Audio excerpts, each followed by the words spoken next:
So with that, I now yield as much time as he may consume to the gentleman from Texas, Mr. Roy, the author of this bill, and I want to thank him for working so closely, not only with me, but with the Foreign Affairs Committee. Well, I thank the Speaker. I thank my friend from Texas, the chairman, and I want to thank the ranking member and his staff, the entire staff of the Foreign Affairs Committee for their diligent work on this. We're working all last week, working through the weekend, and conversations. And on this one, I think the tone, it's important to note that I do believe that there is significant bipartisan agreement that we need to take action to stand with one voice in this country, in the United States of America, to send a strong signal to not just the International Criminal Court, but to the international community generally, that we cannot stand by and allow the court to do what it's doing, because let's remember why we're here. We're here because the International Criminal Court is seeking to issue warrants on the Prime Minister of Israel. It merits letting that just sit out here and marinate for a second, that that's what we're dealing with. The Prime Minister of Israel, who is engaged in defending his country after the horrific October 7th attacks, which we have talked about in great detail on this floor.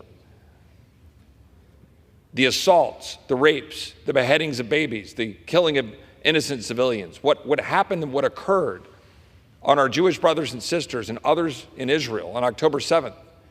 And Israel is responding to that and taking the attack to Hamas. We recognize the difficulty of that, of Hamas being fully intertwined with the civilians in Gaza. The steps that Israel is taking to send text messages, drop 15 million leaflets or more, leave voice messages, give 2 weeks advance notice, do what they can to try to make sure that there's protections for civilians, keeping the overall civilian to combatant casualty below historic norms by most accounts, including third-party observation. Now looking into Rafah, when the international community is saying you can't go into Rafah, and you go into Rafah and you find 50-plus tunnels, I think now 75 or more tunnels where we know they were being used to carry out attacks on Israel. Israel is under assault right now with missiles being fired with regularity by Hamas into Israel. This is Israel. This is not some random entity. This is Israel, our close ally. And you've got a body to which we do have no sovereignty for this country that is being given to the International Criminal Court because we're not a party to it. We're not undermining our sovereignty. We're not going to do that as America. That's what this stands for. That's what this says. This says that we should not be allowing the International Criminal Court to not just go after the Israeli Prime Minister, but the door that opens to go after our own service members, to go after our own generals, to go after America's interests. Because what happens here is going to be coming at us and our country. That's why it's important to speak with one voice, with authority, with force. Now, we have been working in good faith, and again, I want to compliment the ranking member and Democrat staff.